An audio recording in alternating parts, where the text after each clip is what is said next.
सास बहू की दिल छू लेने वाली कहानी। बहू कहाँ मर गई? अंदर से आवाज आई। जिंदा हूँ माँ जी। तो फिर मेरी चाय क्यों अभी तक नहीं आई? कब से पूजा करके बैठी हूँ। ला रही हूँ माँ जी। बहू चाय के साथ भजिया भी ले आई। सास ने कहा, तेल का खिलाकर क्या मारोगी? बहू ने कहा, ठीक है माँ जी, ले जाती हूँ। सास ने कहा, रहने दे, अब बना दिया है तो खा लेती हूँ। सास ने भजिया उठाई और कहा, कितनी गंदी भजिया बनाई है तुमने।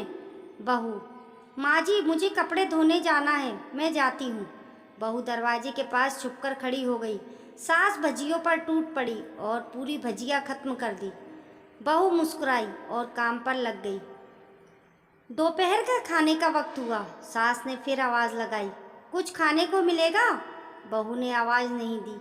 सास फिर चिल्लाई, भूखे मारोगी क्या?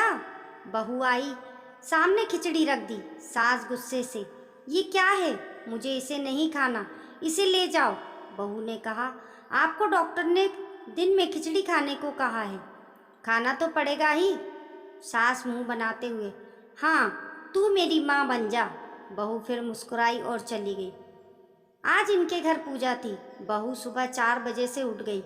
पहले स्नान किया, फिर फूल लाई, माला बनाई, रसोई की साफ सफाई की, पकवान और भोज बनाया।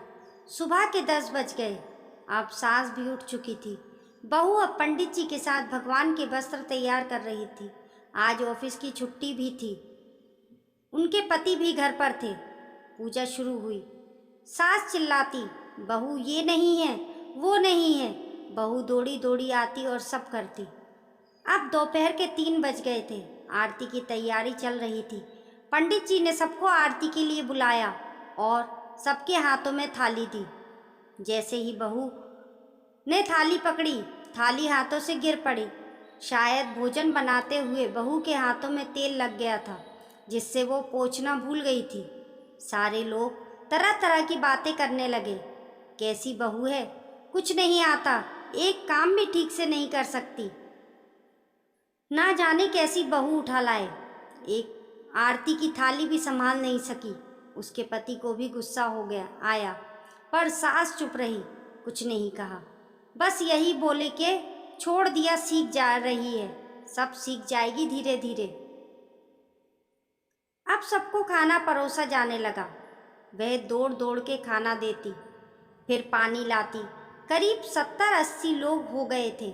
इधर 2 नौकर और बहू अकेली, फिर भी वहाँ सारा काम बहुत ही अच्छे तरीके से करती। अब उसकी सास और कुछ आस पड़ोस के लोग खाने पर बैठे। बहू ने खाना परोसना शुरू किया। सबको खाना दे दिया गया। जैसे ही पहला निवाला सास ने खाया, तुमने नमक ठीक नहीं डाला क्या? एक काम ठीक से नहीं करती, पता नहीं मेरे बाद कैसे ये घर संभालेगी। आस पड़ोस वालों को तो जानते ही हो ना साहब, वो बस बहाना ढूंढते हैं नुक्स निकालने का। फिर वो सब शुरू हो गए, ऐसा खाना है, ऐसी बहू है, ये वो वगैरह वगैरह। दिन का खाना हो चुका था। अब बहू बर्तन साफ करने नौकरों के साथ लग गई। रात में जगराता का कार्यक्रम रखा गया था। बहू ने भी 1-2 गीत गाने के लिए स्टेज पर चढ़ी। सास जोर से चिल्लाई, मेरी नाक मत कटा देना, गाना नहीं आता तो मत गाना, वापस आ जा। बहू मुस्कुराई और गाने लगी। सबने उसके गाने की तारीफ की, पर सास मुंह फुलाते हुए बोली, इससे अच्छा तो मैं गाती थी जवानी में, तुझे तो कुछ भी नहीं आता। बहू मुस्कुराई और चली गई। अब रात का खाना खिलाया जा रहा था। उसके पति के ऑफिस के दोस्त साइड में ही ड्रिंक करने लगे। उसका पति चिल्लाता, थोड़ा बर्फ लाओ। सास चिल्लाती, यहाँ दाल नहीं है। फिर चिल्लाता, कोल्ड ड्रिंक नहीं है, पापड़ ले आओ। इधर उधर आखिरी में उसके पति की शराब गिर पड़ी उसके एक दोस्त पर और बोतल टूट गई। पति गुस्से में 2 झापड़ अपनी पत्नी को लगाते हुए कहता है, जाहिल कहीं की, देखकर नहीं कर सकती, तुझे इतना भी काम नहीं आता। सारे लोग देखने लगे। उसकी पत्नी रोते हुए कमरे की तरफ दौड़ी। फिर उसके दोस्त ने कहा, क्या यार, पूरा मूड खराब कर दिया। यहाँ नहीं बुलाया होता, हम कहीं और पार्टी कर लेते। कैसी अनपढ़ गंवार बीबी ला रखी है तूने। उसे तो मेहमानों की इज्जत और काम करना तक नहीं आता। तुमने तो हमारी बेइज्जती कर दी।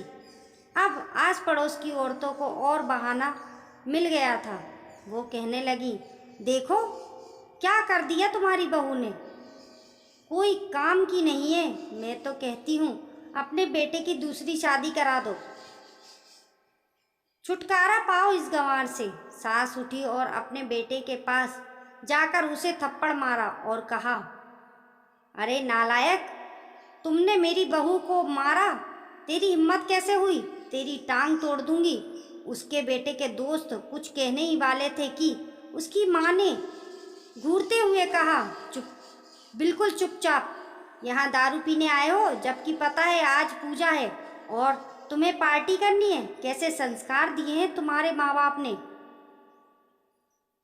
और किसने मेरी बहू को जाहिल बोला, जरा इधर आओ, चप्पल से मारूंगी अगर मेरी बहू को किसी ने शब्द भी कहा तो। अरे पापी, तूने उस लड़की को बस इसलिए मारा कि तेरी शराब टूट गई। पापी, वो बच्ची सुबह 4 बजे से उठी है, घर का सारा काम कर रही है, ना सुबह से नाश्ता किया, ना दिन का खाना खाया, फिर भी हंसते हुए, सबकी बातें सुनते हुए, ताने सुनते हुए घर के काम में लगी रही। तेरे यार दोस्तों को वो अच्छी नहीं लगी। जूते से मारूंगी तेरे दोस्तों को जो कभी उन्होंने ऐसा कहा। उसके यार दोस्त चुपके से खिसक गए।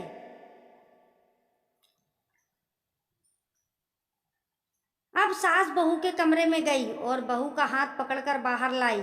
सबके सामने कहने लगी, किसने कहा था अपनी बहू को घर से निकाल दो। निकाल के दूसरी बहू ले आना। जरा सामने आओ। कोई सामने नहीं आया। फिर सास ने कहा, तुम जानते हो, जानते भी क्या हो इस लड़की के बारे में। ये मेरी माँ भी है, बेटी भी है। माँ इसलिए मुझे गलत काम करने पर डांटती है और बेटी इसलिए कभी कभी मेरी दिल की भावनाएं समझ जाती है। मेरी दिन रात सेवा करती है, मेरे 1000 ताने सुनती है, पर एक शब्द भी गलत नहीं कहती, ना सामने ना पीठ पीछे। और तुम कहते हो दूसरी बहू ले आओ। याद है ना छुटकी की दादी, अपनी बहू की करतूत। सास ने गुस्से से पड़ोस की महिला को कहा, अभी पिछले हफ्ते ही तुम्हारे मियाँ बीबी भूखे छोड़ घूमने चले गए थे। मेरी इसी बहू ने 7 दिनों तक तुम्हारे घर पर खाना पानी, यहाँ तक कि तुम्हारे पैर दबाने जाती थी, और तुम इसे जाहिल बोलती हो। जाहिल तो तुम सब हो जो कोयले के और हीरे में फ़र्क नहीं जानते। अगर आइंदा मेरी बहू के बारे में किसी ने एक लफ्ज़ भी बोला तो मुझसे बुरा कोई नहीं होगा, क्योंकि ये मेरी बहू नहीं, मेरी बेटी है। बहू सिसकियां लेते हुए फिर कमरे में चली गई। सास ने एक प्लेट उठाई और भोजन परोसा, बहू के कमरे में खुद ले गई। सास को भोजन लाते देखकर वो बहू ने कहा, अरे माँ जी, आप क्या कर रही हो, मैं खुद ले लेती। सास ने प्यार से ताना मारते हुए कहा, डर मत, इसमें जहर नहीं है, मार नहीं डालूंगी। तुझे नई सास चाहिए होगी, पर मुझे अभी भी तू ही मेरे घर की बहू चाहिए। बहू ने अपनी सास को रोते हुए गले लगा लिया। सास भी रो दी पहली बार और कहा, चल खाना खा ले। फिर मजाक करते हुए कहा, फिर मेरे पैर दबाने चलने आना, और ये ख्याल मन में मत लाना कि सास पैर बोलती है। किसी दिन मैं इसका गला दबा दूंगी, क्योंकि कभी मैं भी यही सोचती थी। दोनों खूब हंसने लगती हैं। कुछ रिश्ते बहुत मीठे होते हैं, बस बातें कड़वी होती हैं। दोस्तों, कहानी पसंद आने पर लाइक करें और चैनल को सब्सक्राइब करें और ज़िंदगी के ऐसे ही खट्टे मीठे रिश्ते बनाए रखें।